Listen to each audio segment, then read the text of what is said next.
세상에 떠도는 기묘한 괴담들. 첫 번째 이야기, 청송 안덕면의 낚시터에서 실제로 겪었던 실화괴담. 처가집이 청송입니다. 청송 안덕면 근처에 작은 소류지가 있습니다. 새벽에 낚시를 가서 월척을 3마리나 잡았던 곳이죠.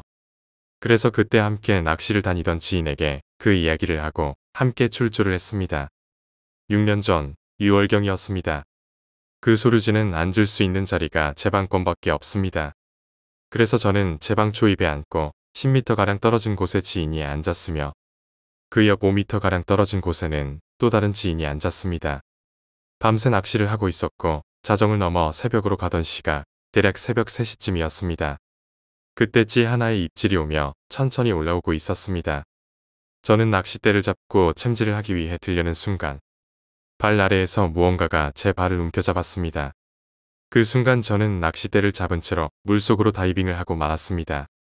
겨우 정신을 차리고 옆에 있던 풀을 붙잡고 매달렸습니다. 그런데 물속에서는 계속해서 누군가가 제 다리를 끌어당기고 있었습니다. 잠시 후 옆에 있던 지인이 무슨 일이냐며 말을 걸었고 그제야 저를 끌어당기던 힘이 사라졌습니다. 저는 풀을 붙잡고 겨우 올라와 땅 위에 앉았습니다. 그날은 아무도 고기를 한 마리도 잡지 못했습니다. 그날 제 발 아래에 있던 두 팔을 똑똑히 보았습니다. 그리고 그 이후로는 다시는 그 소류지에 가지 않았습니다. 두 번째 이야기, 연매. 1700년대 초반, 기괴하고 섬뜩한 이야기로 한간에 떠돌던 소문 중 하나는 속칭 연매라고 불리는 끔찍한 물건이었다.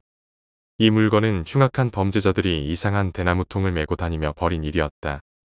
이들은 부유한 집을 찾아가 그 대나무통을 열어 안쪽을 보여주었는데 그러면 그 집 사람들은 온갖 정신병을 일으키며 발작을 하거나 귀신이나 마귀에 관한 이야기에 미쳐 돌아갔다.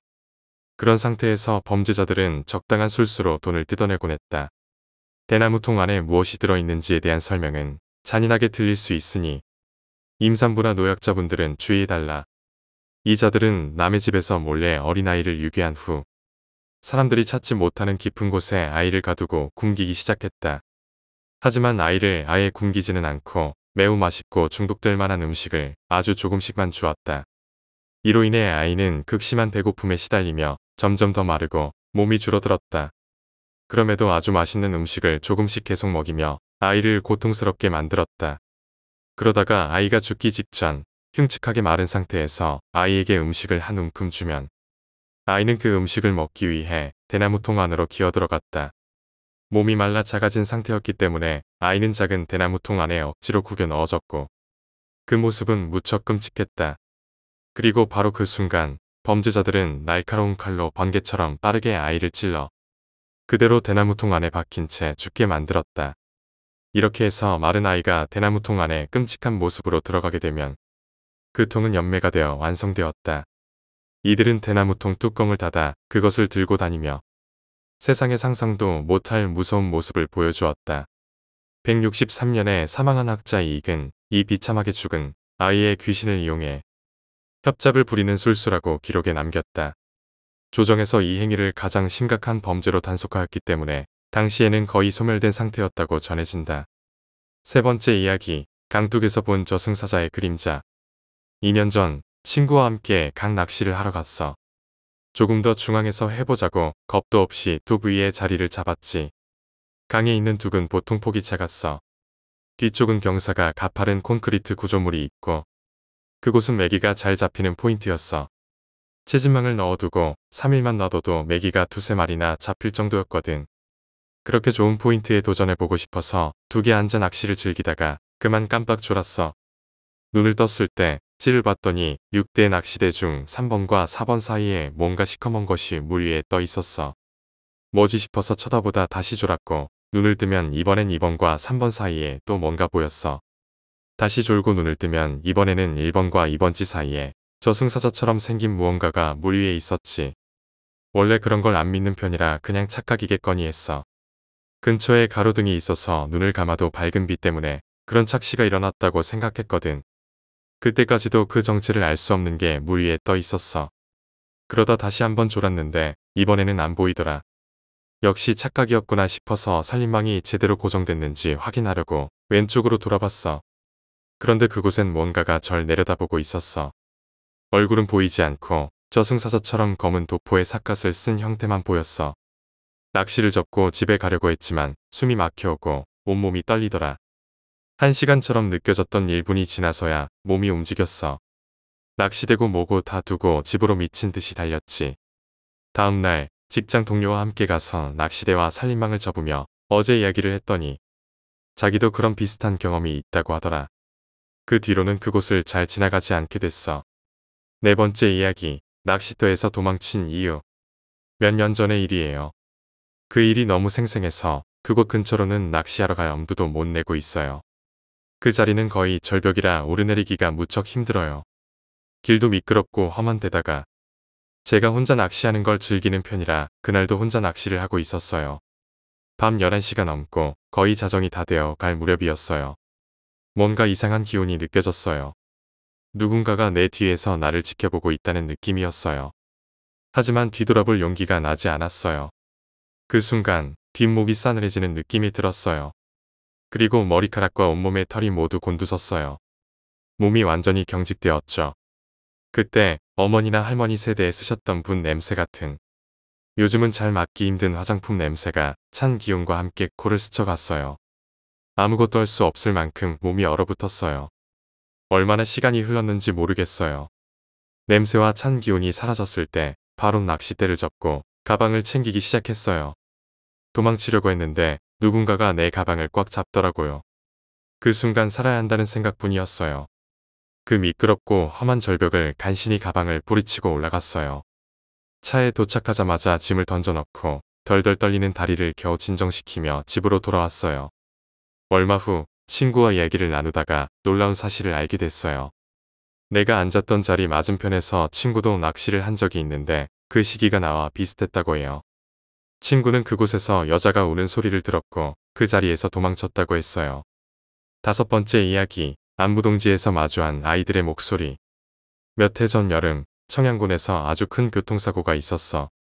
소나타 차량과 학원버스가 충돌하면서 몇 명의 어린 아이들이 목숨을 잃은 끔찍한 사고였지. 그 사고는 전국 방송에도 나왔고 아직도 기억에 남아있어. 그 사고가 난 곳 아래에 안부동지라는 작은 소류지가 있어. 그곳에서 아무런 생각 없이 혼자 낚시를 즐기고 있었어. 새벽 1시쯤 되었을 때였어. 어린아이들이 떠들면 울고 웃는 소리가 들려왔어. 이 시간에 아이들이 자지도 않고 저렇게 떠들고 노네. 그렇게 생각하며 별 신경 쓰지 않고 낚시에 집중하고 있었는데 갑자기 문득 그 사고와 지금의 시간이 떠올랐어. 점점 아이들 소리가 더 커져갔어. 너무 무서워서 옆에 있던 소주 2병을 벌컥벌컥 마시고 텐트 문을 잠그고 무릎 담요를 뒤집어 쓴 채 뜬 눈으로 밤을 지새웠어. 여섯 번째 이야기, 용인 저수지에서 나타난 귀신. 용인의 관리형 저수지에서 있었던 일입니다. 연안 좌대에서 밤 낚시를 하던 중 새벽 4시쯤 화장실에 가던 도중 관리실에서 사장님이 저희 좌대 쪽으로 오시면서 입질 없으면 술이나 한잔 하시자며 다가오셨습니다. 그러다 말없이 관리실로 돌아가시더군요. 뭐 저런 사람이 다 있나 싶어 습관처럼 물가를 보게 되었습니다. 그리고 저는 제 눈을 의심할 수밖에 없었습니다. 젊은 여자가 물속에서 스물스물 기어 나오고 있었거든요. 순간 진짜 욕이 나왔습니다. 그 욕과 동시에 그 여자가 저를 휙 쳐다보는데 숨이 탁 막혔습니다. 저는 뒤도 돌아보지 않고 좌대 안으로 들어가 문을 닫고 덜덜 떨다가 잠이 들었습니다. 아침에 사장님이 좌대에 오시더니 새벽에 소주 한 잔이라도 하려다가 죽는 줄 알았다며 새벽에 있었던 일을 얘기하시더군요. 사장님이 좌대 쪽으로 오다가 귀신이 나오는 것을 보고 돌아갔던 거였습니다. 사장님도 저만 본 게 아니라 귀신을 보셨던 거죠. 사장님은 그냥 모른 척하고 뒤돌아 도망가셨다고 하셨습니다. 일곱 번째 이야기, 무덤가에서 낚싯대를 접으며 달리던 그날 밤. 몇 년 전, 낮에 자주 가던 소류지에서의 일이야. 낮에는 자주 갔지만 밤 낚시도 몇 번 했었어. 그날은 오후 7시쯤 도착했는데 이상하게 아무도 없더라고. 주차하는 곳 맞은편은 과수원이 있었고 그곳으로 가려면 상류 쪽으로 돌아 사람들의 발길에 의해 만들어진 길을 따라가야 했어. 그 길을 지나려면 작은 무덤이 2개 있었는데 평소엔 별로 신경 쓰지 않았는데 그날은 조금 신경이 쓰이더라고. 무덤 사이를 통과해서 과수원 쪽에 낚싯대를 펴려고 했는데 갑자기 등골이 오싹해졌어. 처음 간 곳이라면 낯설어서 그럴 수도 있겠지만 이상하게 그날은 등 뒤에서 누군가가 계속 나를 쳐다보는 느낌이 들었어. 겁이 나서 몇 번을 뒤돌아보고 플래시로 이곳저곳을 비춰봤는데 아무것도 없었지. 물은 사람이 충분히 익사할 수 있을 만큼 깊었는데 물을 바라보고 있으면 마치 무언가가 나를 잡아당기는 것 같은 느낌이 들었어. 마치 영화 살인의 추억에서 여자가 남편을 마중 나갈 때 들었던 그 휘파람 소리와 비슷하게 논 쪽에서 휘파람 소리가 들려왔어. 그 장면에서 여자는 잠시 멈칫하더니 우산과 플래시를 다시 손에 꽉 쥐고 옆눈질로 논을 쳐다보면서 달리기 시작하잖아. 나도 그와 비슷하게 옆눈질로 뒤와 물가를 힐끗 쳐다보며 낚싯대를 잡기 시작했어. 낚싯대 3개를 폈는데 접는데 30초밖에 안 걸렸어. 문제는 이제 무덤 사이를 다시 통과해야 한다는 거였어. 앞은 캄캄했고 이미 주위는 칠흑같이 어두워졌어. 들어올 때 무심코 봤던 무덤가의 신발이 생각나더라. 미친 듯이 풀숲을 헤치며 달리기 시작했어. 플래시는 겁이 나서 멀리 비추지도 못하고 발 앞만 비추며 뛰었는데 뒤에서 누군가 따라오는 듯한 느낌을 지울 수가 없었어. 다행히 차에 타고 급하게 시동을 걸고 내려오면서 무심코 룸미러를 봤는데 소류지 끝에 누군가 서 있는 듯한 형상이 보였어. 그 이후로 혼자서는 절대 밤 낚시를 안 해.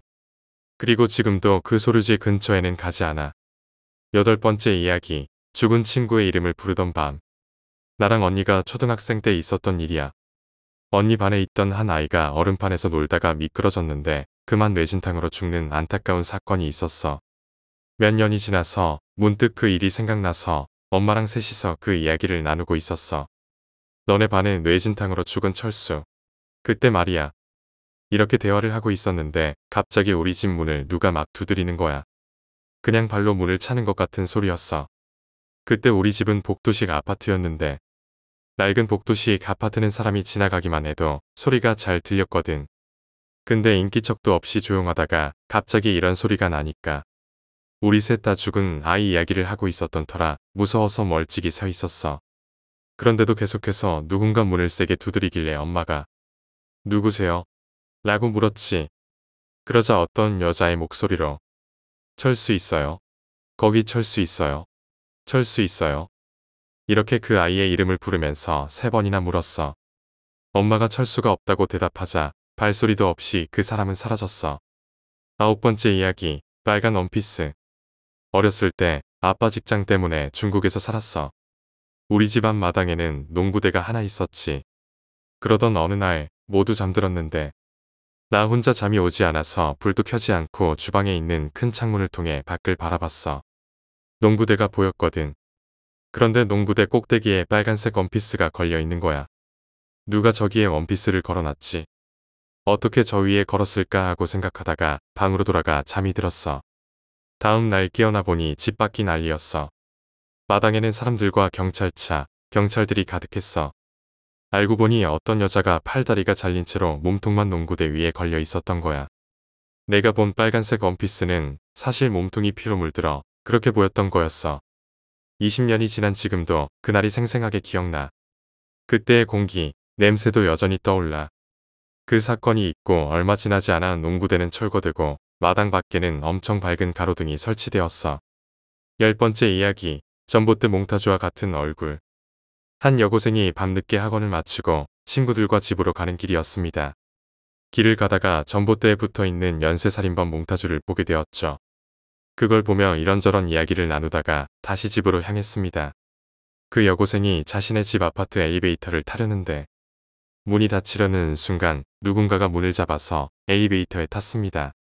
한 남자가 엘리베이터에 탔는데 그 남자는 아까 전봇대에서 봤던 연쇄살인범 몽타주와 똑같이 생긴 사람이었습니다. 여고생은 그 남자가 연쇄살인범이라고 확신했고 어쩌지 하며 불안해하고 있었습니다. 그때 그 남자가 여고생에게 학생, 몇 층가요? 라고 물었습니다. 여고생은 집이 8층이었지만 거짓말로 7층이라고 대답했습니다. 다행히 남자가 여고생보다 먼저 내렸습니다. 그런데 남자가 핸드폰을 엘리베이터 안에 흘리고 간 겁니다. 여고생은 이 핸드폰으로 연쇄살인범을 잡고 살해금을 받을 수 있을 거라는 생각에 핸드폰을 주워서 집으로 갔습니다. 집에 도착한 지 얼마 지나지 않아 누군가가 초인종을 눌렀습니다. 여고생은 떨리면서 문을 열었는데 다행히 세탁소 아저씨였습니다. 세탁소 아저씨는 빨랫감 하나를 깜빡했다며 금방 다시 오겠다고 하고 돌아갔습니다. 얼마 지나지 않아 여고생이 주운 핸드폰으로 전화가 왔습니다. 벨소리가 매우 크고 울려 퍼졌습니다. 그때 또 초인종이 울렸습니다. 여고생은 당연히 세탁소 아저씨가 다시 왔겠거니 하고 문을 열었는데 그 자리에 연쇄살인범이 서 있었습니다. 알고 보니 그 남자는 일부러 휴대폰을 놔두고 갔던 겁니다. 핸드폰 소리로 여고생의 집을 찾아낸 것이었습니다. 남자는 시익 웃으며 7층이라면서 라고 말했고 여고생은 다음 날 사체로 발견되었다고 합니다. 11번째 이야기, 흉가에서의 악몽. 우리 동네엔 아주 유명한 흉가가 하나 있어. 유명 BJ들도 왔다 가는 곳인데 나는 귀신 같은 존재를 믿지 않는 편이라 매일 그곳을 지나갈 때면 외관상 보기 안 좋은데 왜 철거하지 않는 걸까? 하는 의문을 가지곤 했어. 그러다가 친구들과 이야기하다가 매번 지나가던 그 흉가에 가보자는 이야기가 나왔어. 나는 귀신의 존재를 믿진 않지만 찝찝한 장소를 호기심 하나로 가야 하나 싶어서 거절했어. 하지만 친구들의 끈질긴 설득에 결국 알겠다고 말하고 말았어. 다음 날 밤 10시경 우리는 모두 만나서 편의점에서 간단히 맥주 한 잔을 하고 흉가 앞으로 향했어. 흉가에 도착하니 친구 A가 흉가에 들어가기 전에 여기에 떠도는 이야기를 해주겠다는 거야. 그 이야기는 이랬어. 한 여자가 사랑하는 남자와 하룻밤을 보내고 아이를 가졌는데 출산을 2달 앞두고 남자가 이유 모를 자살을 했다는 거야. 알고 보니 남자는 겉으로는 티내지 않았지만 출산일이 다가오자 책임감의 두려움을 느꼈고 경제력이 없는 젊은 나이에 선택한 방법이 자살이었다는 거야.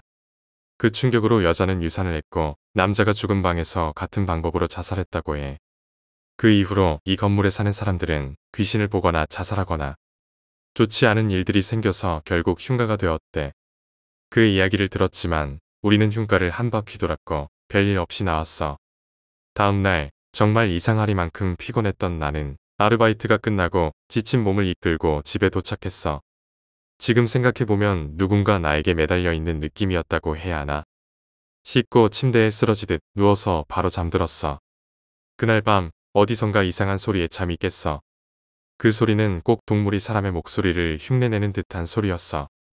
소리가 나는 쪽으로 고개를 돌렸더니 방 한구석에서 한 남자와 여자가 눈이 튀어나올 듯 나를 쳐다보면서 말도 하지 않고 계속 추출하고 하는 거야. 너무 놀란 나는 소리도 지르지 못한 채 이불을 머리끝까지 덮고 벌벌 떨었어. 정신을 차리고 보니 아무도 없는 내 방이었어. 너무 생생해서 악몽이라기엔 이상했어. 그리고 그 추출하는 말이 자꾸 생각나서 인터넷에 검색해봤어. 추출하는 단어가 어떤 뜻인지 알고 나서는 온몸에 소름이 돋았어. 그 순간 친구가 해줬던 이야기가 생각났어. 물론 무섭고 왜 이런 일이 나에게 일어났는지 짜증도 나고 화도 났지만 한편으론 그 귀신들이 너무 안타까웠어. 죽어서도 얼마나 슬펐으면 아무 말도 없이 구슬프게 우는 소리만 낼까 싶었어. 그래서 향과 소주 한 병을 사서 그 흉가 앞에 가서 향을 피우고 소주를 한 잔씩 따라줬어. 그리고 그 이후로는 그 귀신들을 다시 본 적은 없어. 그게 단순한 악몽이었는지 아니면 잘못 본 건지 모르겠지만 난 그 이후로 귀신의 존재를 믿게 되었어. 12번째 이야기, 엄마가 본 귀신들. 우리 엄마는 기가 엄청 센 편이야. 첫인상부터 엄청 강해 보이기도 하고 말투도 세지. 물론 성격도 진짜 강하고 다 세. 어디 점 보러 가면 무당을 해도 성공했을 팔자라는 소리를 들을 정도로 보통 사람은 아니야. 엄마는 어렸을 때부터 귀신을 자주 봐왔다고 하더라고. 지금도 가끔 귀신을 본다고 하셔. 가족이 차를 타고 어디 갈 때마다 엄마는 가끔 이렇게 말해. 이 동네엔 귀신이 많다. 엄마 말에 따르면 귀신이 많은 지역에는 규칙이 있는데 보통 물이 많은 지역에 귀신이 많다고 했어. 강이나 하천, 호수 같은 곳이 있으면 음기가 강해서 그 근처에 귀신이 많이 모일 수밖에 없다고. 예전에 가족끼리 차를 타고 어딜 가던 중이었는데 그때 도로 옆에 큰 저수지인지 강가인지 모를 곳을 지나가고 있었어. 엄마가 갑자기 소리를 지르셔서 깜짝 놀라서 이유를 물었지. 그러니까 여기가 완전 귀신 밭이라는 거야. 원래 물이 있는 곳에는 귀신이 많다는 건 알고 있었지만 엄마는 이쪽은 유독 귀신이 너무 많다고 하셨어. 내가 어느 쪽에 있냐고 물어보니까 엄마가 저쪽 물가에 귀신들이 우르르 몰려 있다고 가리키셨어. 그때 뭔지 모를 소름과 서늘함이 확 느껴졌어. 며칠 후 뉴스를 보는데 우리가 지나갔던 강가에서 신원불명의 시체가 발견되었다는 보도가 나왔어. 놀라서 엄마에게 그 강가에서 시체가 나왔다고 말하니까 엄마가 태연하게 말씀하시더라. 귀신들이 시체 보려고 그렇게 모여 있었구나. 그날 엄마가 말했던 귀신들이 시체 구경했다는 생각이 자꾸 떠올라서 그날 밤에 잠을 설쳤던 기억이 있어. 13번째 이야기, 자취방에서 겪은 새벽 공포의 사건. 예전에 내가 1층에 살 때 있었던 일이야. 이 일을 겪고 난 이후로 나는 절대로 1층에서는 살 수 없게 됐어. 그때 나는 돈도 없었고 집안 사정으로 인해 자취를 해야 했던 20대 초반이었어. 급하게 대학교에서 20분 정도 떨어진 벽돌로 된 빌라 1층에 자취방을 구했어. 여름이라 창문을 열어놓고 자고 싶었는데 방충망과 방범창이 있으니 괜찮겠지 싶었지. 하지만 그날따라 잠이 오지 않았고 괜히 무서운 생각이 들어서 이어폰을 끼고 잠을 자려고 뒤척거리고 있었어. 그러다 새벽 1시 50분쯤부터 서걱서걱 하는 소리가 들리기 시작했어. 주택에 할머니들이 많이 살고 있어서 요리하는 소리인가 하고 대수롭지 않게 넘겼어. 예전에도 할머니들이 마늘 빻는 소리가 너무 커서 조용히 해달라고 부탁드렸다가 혼난 적이 있었거든. 그 소리가 체감상으로는 1시간쯤 지속되다가 조용해졌길래 이제 자야지 하고 생각했어. 그때 내가 일상의 광대를 듣고 있었는데 가사 중 내가 웃고 있나요? 모두 거치시겠죠? 라는 부분에서 희미하게 말소리가 들리는 거야. 한 3번 정도. 너무 놀라서 이어폰을 빼고 방에 불을 켰어. 그런데 창문을 보지 않고 방 안에 누가 있는 게 아닌가 싶어서 두리번거렸어. 아무도 없길래 그냥 착각인가 싶어서 이어폰을 뺀 상태로 다시 침대에 누웠지. 그런데 눕자마자 열어둔 창문 쪽에서 왜? 무서워하는 소리가 들리는 거야. 창문을 봤더니 방범창 2개 정도가 이미 잘려 있었어. 그리고 어떤 남자가 눈을 부릅뜨고 입가가 찢어져 피가 흐르는 상태로 방충망을 이빨로 뜯으려는 듯했어. 그 남자는 입꼬리를 귀까지 올리고 고개를 갸우뚱거리면서 미니톱을 보여주더라고. 나는 핸드폰을 들고 신고하려고 벌벌 떨고 있었는데 그 남자가 미니톱을 방 안으로 던지면서 이건 선물이야 이러고 가버렸어. 새벽 5시쯤 경찰에게 상황을 설명하려고 그 남자가 있던 창가 쪽으로 가보니 창문이 좀 높아서 그런지 나무 박스 2개가 놓여 있었어. 그때 윗집 아주머니가 창밖으로 나를 보고 말했어. 새벽 3시 30분부터 이어폰 빼라고 누가 30분 동안 말하더구먼. 무서워서 내가 잠을 다 못 잤네. 14번째 이야기, 꼬마의 정체. 내가 입사하기 전에 1년 정도 몸담았던 회사가 있었어. 정말 호랑말코 같은 직장 동료 때문에 다니는 내내 너무 힘들었지. 그만둘 때도 막장 드라마 한 편을 찍고 나온 그런 회사였어. 지금 해줄 이야기는 그때 알게 된 부장님께서 해주신 이야기야. 부장님은 와이프와 단둘이 사셨어. 아기를 좋아하시는 것 같았지만 사정이 있어 보였어. 그날은 회사 회식에서 많이 취한 부장님이 집으로 돌아가셨다고 해. 아파트 현관을 지나 엘리베이터를 타기 위해 버튼을 눌렀고 지하 3층에 있던 엘리베이터는 1층으로 올라오기 시작했어. 그리고 1층에 도착한 엘리베이터를 타려고 하는데 그때 시간이 밤 12시가 다 되어가던 때였어. 엘리베이터 안이 무척이나 시원하더래. 시원하다기보단 서늘하다고 해야 하나. 취기로 몸에 열이 있던 부장님은 그 서늘함을 확실하게 느꼈고 별 의심 없이 지하에서 올라온 엘리베이터라 그런가 보다 하며 16층 버튼을 눌렀어. 엘리베이터는 서서히 움직였어. 엘리베이터는 흔히 볼 수 있는 구조였어. 출입문을 제외한 벽에는 거울이 있고 천장에는 조명등이 있었어. 그렇게 올라가던 엘리베이터가 5층에서 멈췄어. 그 시간대엔 사람들이 잘 안 타니 엘리베이터 정중앙에 서 있던 부장님은 출입문이 열리자 옆으로 비켜섰는데 아무도 없더래. 성질 급한 누군가가 버튼을 누르고 비상구로 갔나 보다 하고 닫힌 버튼을 눌렀어. 그런데 다음 층인 6층에서 문이 또 열렸어. 또 아무도 없었어. 부장님은 짜증이 나서 닫힌 버튼을 눌렀고 엘리베이터는 다시 올라가기 시작했어. 하지만 7층에서 또 문이 열렸어. 화가 난 부장님은 엘리베이터 문으로 고개를 내밀며 장난치지 마라 라고 소리쳤대. 하지만 그 어디서도 인기척은 느껴지지 않았어. 뭔가 오싹한 기분이 들었지만 애들 장난일 거라며 다시 올라갔어.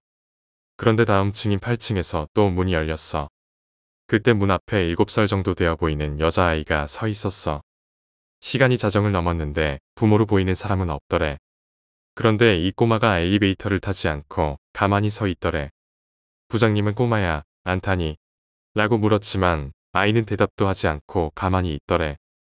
왠지 모를 한기가 느껴진 부장님은 문을 닫으려고 했어.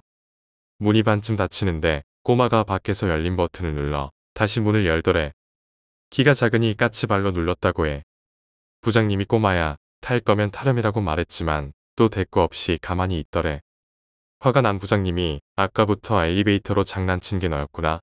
라고 하며 CCTV를 가리키며 저 카메라가 다 찍고 있어.